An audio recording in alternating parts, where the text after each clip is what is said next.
cases of accidents involving cane trailers of the said company, border riders and other road users, where approximately 20 people have lost their lives and dozen injured have been investigated and culprits brought to book. Say, caused the sugar miller to clear cane trailer breakdowns along the local roads promptly, noting inordinate delays in clearing broken down cane trailers from the roads continue to pose danger to road users. Mr. Speaker, D, explain whether the families of persons who have lost their lives or sustained injuries arising from the accidents involving cane trailers and borders have been compensated by the sugar miller, where investigation have been found the miller is culpable. And finally, E, outline plans, if any, by the Kenya National Highway Authority, KENHA, Kenya Rural Authority, Rural Roads Authority, KERA, as well as the county government of Homa Bay, to expand local access roads and repair dilapidated sections, as well as clearly mark the road with appropriate signage. Mr. Speaker, in response to the request by the Senator Beatrice Ogola MP, the committee sought and received a response to the statement from the Cabinet Secretary. At the sitting held on 27 April 2023, the committee considered the response to the statement and found the response to be unsatisfactory because it was not specific on the actions being taken to curb the accidents caused by sugarcane trailers, and it was deficient on accident and fatality data. The committee observed that there was a lack of strict enforcement of road safety and traffic rules by the National Transport and Safety Authority, NTSA, and the National Police Service, NPS, along the stated road. The committee resolved to seek supplementary information and invite the Cabinet Secretary, Ministry of Roads and Transport, to respond to the measures that the NTSA and NPS would take to ensure there is strict enforcement of the Traffic Act in order to curb road accident. Mr. Speaker, sir, the committee will therefore pursue the supplementary issues raised in the statement to their conclusion. Thank you very much, Mr. Speaker. Thank you, Chair Transport. Let's now go to the other statement pursuant to Standing Order 57-1 by the Majority Leader.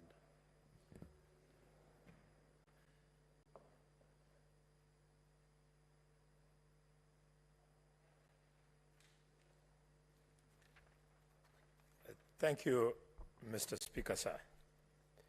Mr. Speaker, sir, pursuant to Standing Order number 57-1, I hereby present the business of the Senate for the week commencing Tuesday, 23rd May 2023.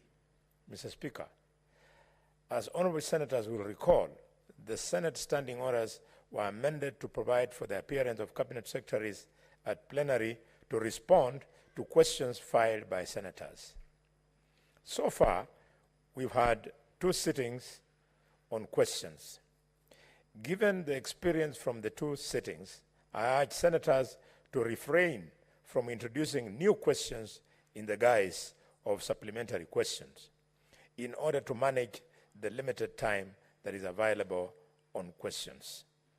Mr. Speaker, several questions have been filed and approved by the Speaker, and its meeting held on Tuesday, 2nd May 2023, the Senate Business Committee approved the 3rd set of questions to be scheduled on the order paper on Wednesday, 24th May 2023 during the morning sitting. The summary of those questions and cabinet secretaries to appear on that day are as follows. 1. Question by Senator Mohamed Kute, MP, to the Cabinet Secretary for the East African Community and the ASALs and Regional Development to respond on the state of tendering of relief food in the country. 2. Question by Senator Mohamed Kute, to the Cabinet Secretary for Investments, Trade and Industry to respond on the pre-qualification of the companies to import commodities to the Kenya National Trading Corporation, KNTC, and 3, question by Senator James Lomenen, MP, to the Cabinet Secretary for Energy and Petroleum to respond on the delay in the disbursement of funds for sale of crude oil to the Turkana County government and the local community. Mr. Speaker, at the meeting of the Senate Business Committee held on 2nd of May 2023, it was noted that with concern that there have been several cases where senators are not in the chamber to prosecute their own business. The Speaker issued a communication during the sitting of the Senate on the same day indicating that the Standing Order number 64.3 would be applied to movers of business who are not available in the chamber to prosecute their business as scheduled on the order paper.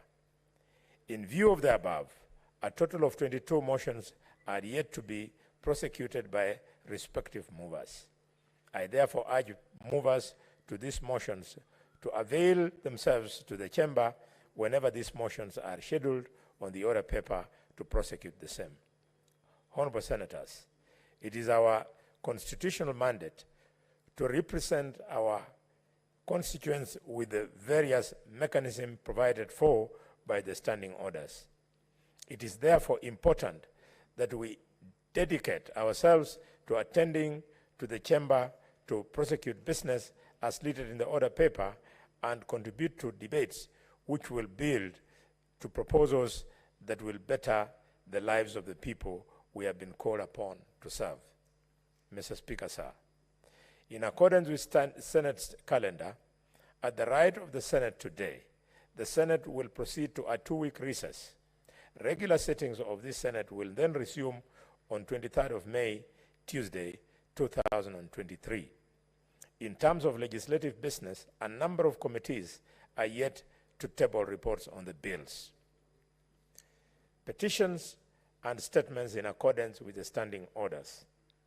Specifically, 10 reports on bills before the Senate are due for tabling by the respective standing committees, and 5 petitions are also due for reporting by the respective standing committees to which they were committed in the first place. I therefore urge the standing committees to utilize the recess period to expedite consideration of the business pending before them and table those reports pursuant to standing orders. And to individual senators, members of committees, I also urge you to utilize the recess time to spread the good news arising from the announcement by the President yesterday that there will be an increase of 30.6 billion shillings, money that will be available for educating our students at the university, with a well-thought-out program, Mr. Speaker, of affirmative action for children from poor families. Mr. Speaker, sir, statements are increasingly being sought pursuant to Standing Order number 53 and others issued pursuant to Standing Order number 52. I take this opportunity to laud all committees for the timely presentation of statements on the activities of the committees pursuant to Standing Order number 56(1)(b), and I encourage that we continue with the spirit and also utilize the Standing Order number 56(1)(a) to present statements on matters for which the committees are responsible to appraise the House from time to time. Mr. Speaker, sir, finally, on 23rd of May, Tuesday, 2023, the Senate Business Committee will consider and approve the business of the day. This will contain business that will not be concluded from today's order paper and any other business scheduled by the Senate Business Committee. The order paper for Wednesday, 24th May, 2023, and for 25th of May, Thursday, 2023, will contain business that will be scheduled by the Senate Business Committee, as well as those not concluded from Tuesday and on Wednesday order papers. The Senate Business Committee will also schedule any other business pursuant to the standing orders. I thank you, Mr. Speaker, and I thank members, and hereby lay this statement on the table of the Senate. Thank you, Mr. Speaker. On behalf of the Leader of the Majority, Senator Aaron Cheruiyot, MGH, MP. Thank you, Majority Whip. Let's go to the next order.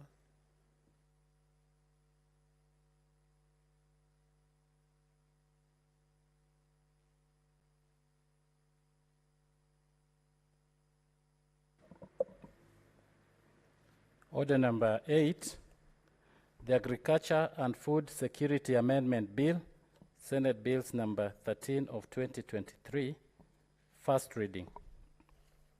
Next order. A bill for an act of parliament to amend the Agriculture and Food Authority Act and for connected purposes. Next order. Order number 9, the Equalization Fund Administration Bill, Senate Bills number 14 of 2023, first reading. A bill for an act of parliament to provide for the administrative structures for the management of the Equalization Fund, to establish an advisory board and for connected purposes. Next order. Order number 10, the Constitution of Kenya Amendment Bill, Senate Bills number 15 of 2023, first reading. A bill for an act of parliament to amend the Constitution of Kenya. Honorable Senators, we concluded business under order number 11 and 12. And now we go to order number 13.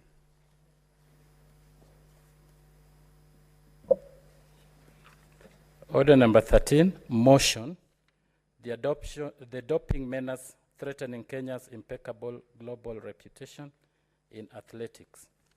Voting.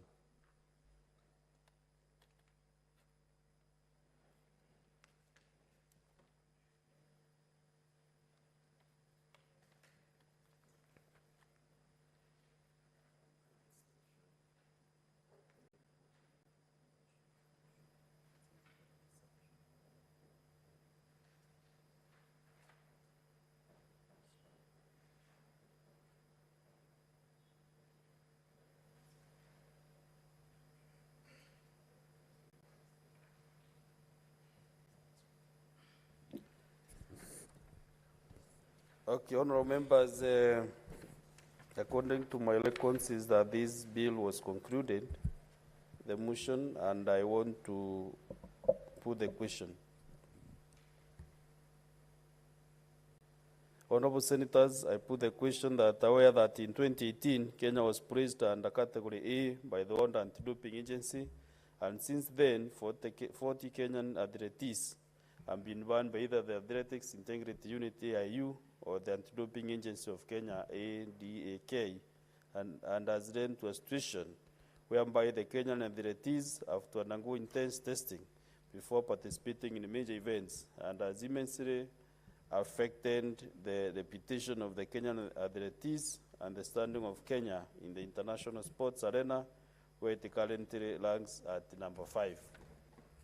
Concerned that despite the high number of alleged doping cases, Kenya has only one World Anti-Doping Agency, WADA, approved blood testing laboratory, forcing it to send urine tests to Qatar and South Africa for analysis, and that the Anti-Doping Agency of Kenya is taking too long to address the doping menace, which is likely to affect the state of preparedness for the athletes in the upcoming 2024 Olympic Games in Paris. Now, therefore, the Senate resolves that the Minister of Youth, Sports and Arts come up with modalities that can help achieve increased testing, intelligence gathering on athletes and doping awareness programs. B, in collaboration with Athletics Kenya and the National Olympic Committee of Kenya, to veto training camps, coaches, trainers, and other related handlers. And C, initiate investigations at the Anti-Doping Agency Kenya to identify and sanction all responsible officers liable for the menace of doping. In collaboration with the Directorate of Criminal Investigations and the Ethics and Anti-Corruption Commission, finalize pending investigations and recommend prosecution of individuals involved in giving this banned substance to athletes, and E, in collaboration with the Ministry of Health, to identify and revoke licenses for medics, pharmacies, and hospitals responsible for the prescription of the commonly abused drugs by the athletes. Honorable Senators, this bill does not concern counties, and therefore I will put the question that will as many as of that opinion say aye? Aye. Will as many as of contrary opinion say nay? The ayes have it.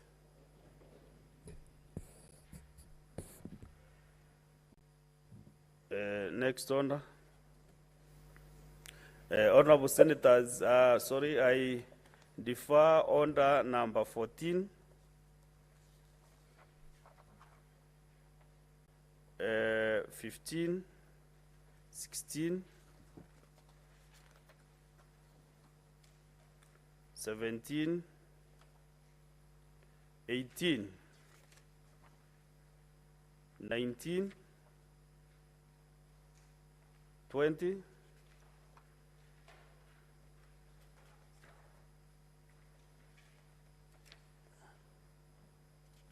and any other business on the paper.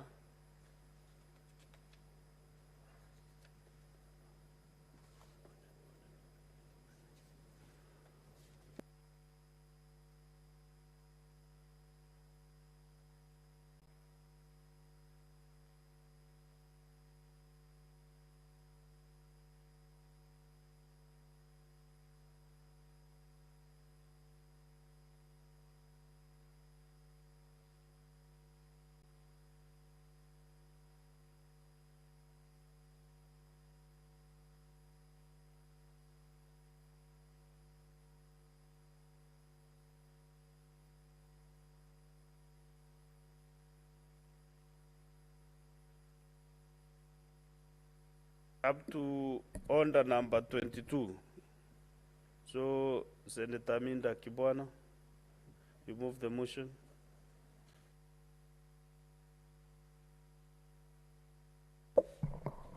Order number 22.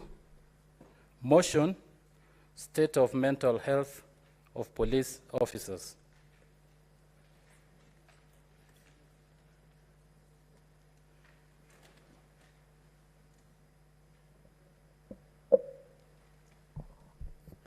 Thank you, Mr. Speaker. My motion is on the state of mental health of police officers. Mr. Speaker, sir, I beg to move this motion.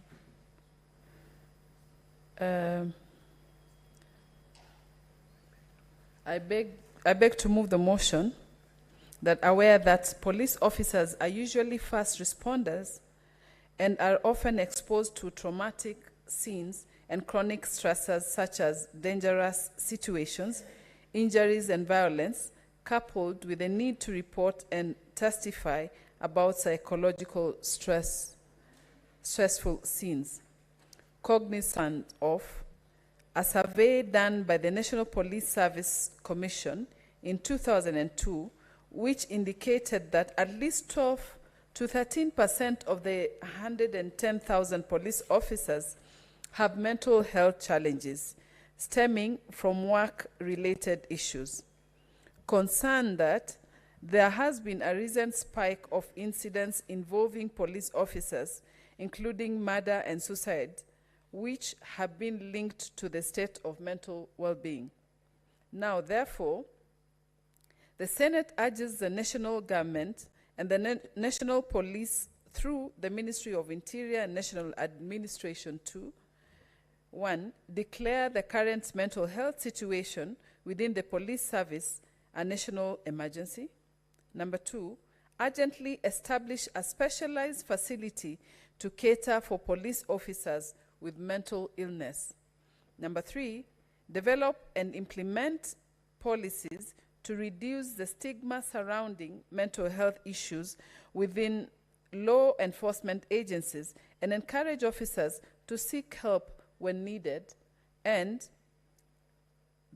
number 4, prioritize mental health as a priority health and socio-economic agenda within the police service, and that in cases of deployment and transfers, the service considers the health of the affected officers.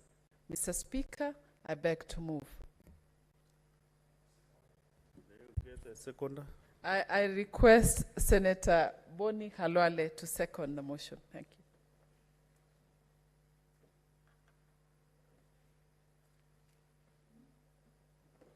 you. Thank you, Mr. Speaker. Mr. Speaker, anytime I would second any motion in this House that speaks to matters health.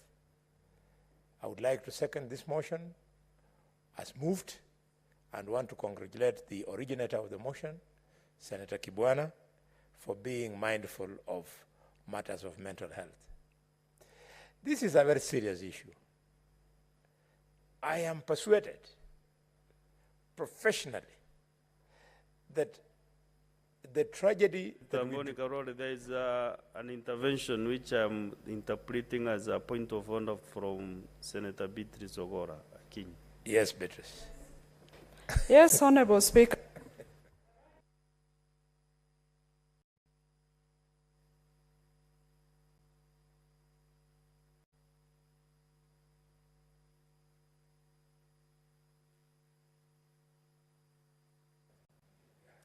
Yes, thank you. I rise pursuant to Article 41, Honorable Speaker. And Honorable Speaker, from the observation here, we are only 5 members, and I therefore propose to move for adjournment.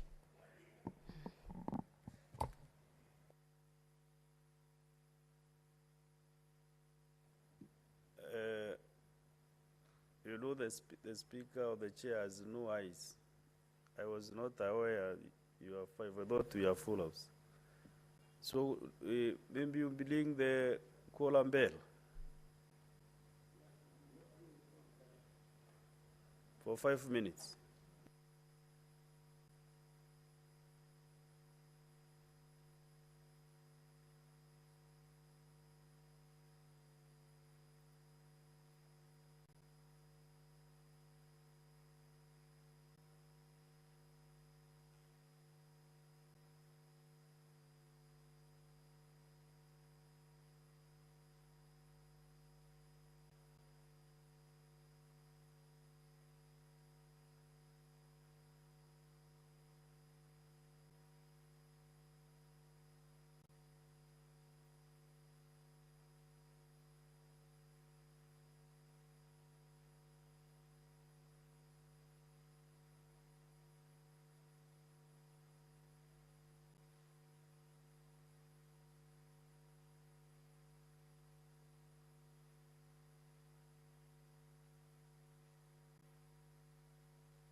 Okay, let's linger in the column bell for 5 more minutes.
On the senators.